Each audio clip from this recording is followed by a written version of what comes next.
तमाम अध्ययनों से स्पष्ट होता है कि शरीर को स्वस्थ रखने और प्रतिरक्षा प्रणाली के बढ़ावा देने में योग और मेडिटेशन अत्यंत लाभदायक होते हैं। स्वास्थ्य विशेषज्ञों के मुताबिक प्राणायाम ऐसा ही एक अभ्यास है जो शरीर को अंदरूनी शक्ति प्रदान करने के साथ तमाम तरह की गंभीर बीमारियों से सुरक्षित रखता है।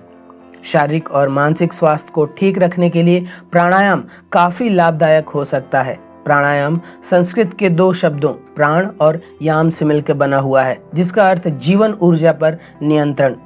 जहां हर तरफ प्रतिरक्षा प्रणाली के बढ़ावा देने वाले उपाय करने के लिए लोगों को प्रेरित किया जा रहा है, ऐसे में प्राणायाम का नियमित अभ्यास बेहतर विकल्प हो सकता है। तमाम अध्ययनों से पता चलता है कि सांस का यह अभ्यास कई गंभीर बीमारियों को जड़ से खत्म करने में काफी लाभदायक हो सकता है। आज हम आपको सूर्य भस्त्रिका प्राणायाम करने की विधि, उसके लाभ तथा उसे करने में बरती जाने वाली सावधानियों के बारे में विस्तृत रूप से बताने जा रहे हैं। सूर्य भस्त्रिका प्राणायाम करने के लिए किसी भी आसन में व्यवस्थित हो जाइए। हम आपको यहाँ पर पद्मासन लगाकर बताने जा रहे हैं। कमर सीधी रखें, यह अनिवार्य है।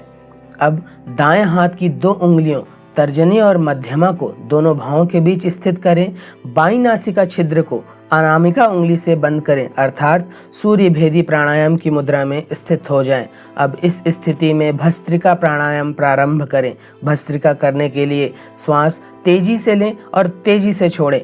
श्वास को लंबा गहरा नहीं लेना है, श्वास छाती तक ही लेनी है, अर्थात श्वास को छाती तक ही लेकर उसे तुरंत बाहर भी निकालना है, इतनी तेजी के साथ कि ठंड में भी आपके पसीने छूट जाएं। श्वसन ऐसा हो जाए जैसे आप 100 मीटर का रनिंग रेस लेकर आ रहे हों। ऐसा करने पर ठंड में भी गर्मी उत्पन्न होती है।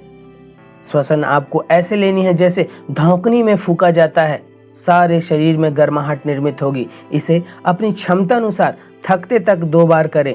2 से 3 बार इस प्राणायाम को करना पर्याप्त होगा। जिन लोगों को ध्यान लगाना आता है वे आज्ञा चक्र पर अपना ध्यान लगाएं तथा जिन्हें ध्यान लगाना नहीं आता वे दोनों भौं के बीच में या आती जाती श्वसन पर अपने ध्यान को व्यवस्थित करें। सूर्य भस्त्रिका प्राणायाम करने के लिए किसी भी आसन में व्यवस्थित हुआ जा सकता है, फिर वह सिद्धासन, पद्मासन, अर्ध पद्मासन, वज्रासन, स्वस्तिकासन या फिर सुखासन ही क्यों ना हो। शारीरिक रूप से असक्षम लोग जो सुखासन पर भी ना बैठ पाएं, वे कुर्सी पर इस तरह कमर सीधी रखते हुए भी इस प्राणायाम का अभ्यास कर सकते हैं। सूर्य भस्त्रिका प्राणायाम के अभ्यास से अभ्यासी सहनशील बनता जाता है तथा मानसिक रूप से भी शक्तिशाली बनता है। इस प्राणायाम के अभ्यास से मोटापा दूर होता है, शरीर को प्राणवायु अधिक मात्रा में मिलती है और कार्बन डाइऑक्साइड शरीर से बाहर ज़्यादा निकलती है। इस प्राणायाम से रक्त की सफाई होती है, शरीर के सभी अंगों तक रक्त का संचार भली भांति होता है, जठराग्नि तेज हो जाती है, दमा, टीबी और श्वसन रोग दूर हो जाते हैं, फेफड़ों को बल मिलता है, स्नायु मंडल सबल होता है, वात, पित्त और कफ के दोष दूर होते हैं। इससे पाचन संस्थान, यकृत, वृक्क की मसाज होती है। वात, पित्त और कफ की समस्याओं के लिए यह प्राणायाम रामबाण इलाज है। दुनिया भर में प्रदूषण का स्तर प्रतिदिन बढ़ता जा रहा है, जिसकी वजह से हमारे फेफड़ों में दूषित हवा, धूल मिट्टी और अशुद्धियां घर कर लेती हैं। ऐसे में यह प्राणायाम करना आपके लिए अत्यंत लाभदायक हो सकता है। वजन कम करने के लिए शरीर की मेटाबॉलिक रेट को यह बढ़ाता है। इस प्राणायाम के अभ्यास से बैड कोलेस्ट्रॉल काफ़ी हद तक कम किया जा सकता है। पेट की मांसपेशियों और पाचन तंत्र को उत्तेजित करने के लिए इस अभ्यास करना बेहद जरूरी है। मस्तिष्क प्रखर व याददाश्त तेज होती है। यह शरीर में ताप पैदा करता है और रक्त का शोधन करता है। इसे करने से रक्त में लाल कण अधिक मात्रा में बनते हैं। यह मन को स्वस्थ करता है और इच्छा शक्ति को बढ़ाता है। चिंता, अवसाद और अन्य मानसिक बीमारियों को कम करने में मदद करता है।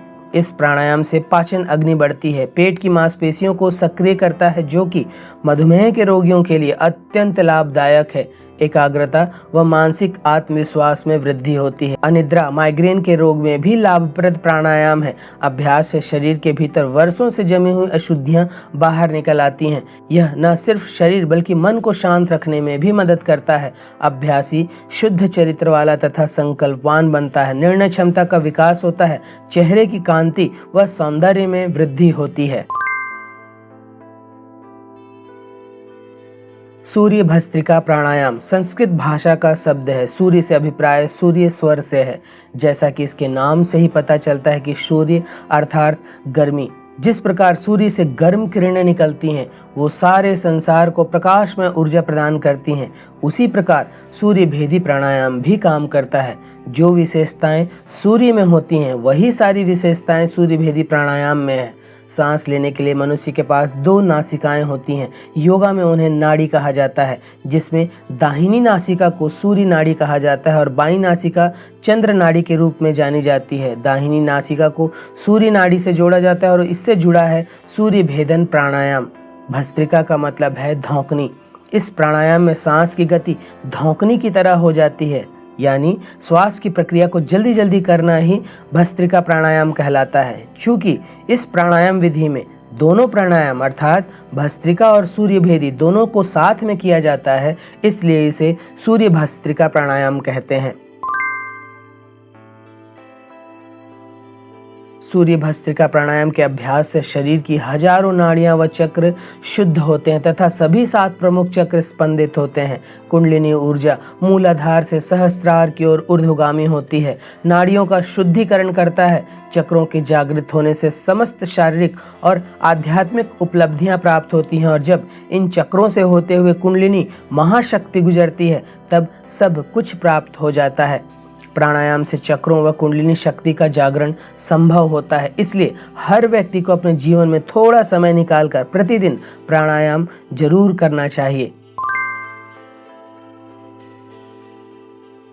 सूर्य भस्त्रिका प्राणायाम करने से पहले कुछ सावधानियों को ध्यान में रखना बेहद जरूरी है। यदि इन बातों को ध्यान में नहीं रखा जाता है तो फायदे की बजाय नुकसान भी हो सकता है। हृदय रोग या हृदय संबंधित परेशानी होने पर यह प्राणायाम न करें या स्वास्थ्य विशेषज्ञों से पहले सलाह ले लें। उच्च रक्तचाप या मिर्गी से पीड़ित लोगों को इस प्राणायाम को करने से बचना चाहिए। जिन लोगों की ब्रेन सर्जरी, हार्ट सर्जरी या पेट की कोई भी सर्जरी हुई हो उन्हें इस प्राणायाम को नहीं करना चाहिए। इस प्राणायाम को करने से शरीर की गर्मी बढ़ती है, इसलिए बुखार की स्थिति में इसे न करने की सलाह दी जाती है। गर्मियों में भी इसे ज़्यादा न करें क्योंकि यह शरीर में गर्मी पैदा करते हैं। हाँ, ठंड के लिए यह आपके लिए बेहद लाभदायक प्राणायाम है। अगर आप दस्त से पीड़ित हैं तो भी इस आसन को करने से बचें। जिन लोगों को पित्त या एसिडिटी की समस्या होती है तो उन्हें भी इस प्राणायाम को करने से बचना चाहिए। उच्च ज्वर की दशा हो या शरीर किसी गंभीर बीमारी से ग्रस्त हो तो उस दशा में भी इसका अभ्यास न करें। महिलाओं को यह प्राणायाम गर्भावस्था के दौरान अथवा उसके तुरंत बाद नहीं करना चाहिए।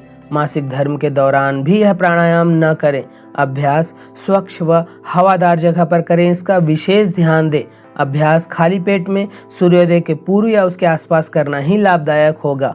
अभ्यास योग विशेषज्ञ के मार्गदर्शन में ही करना चाहिए।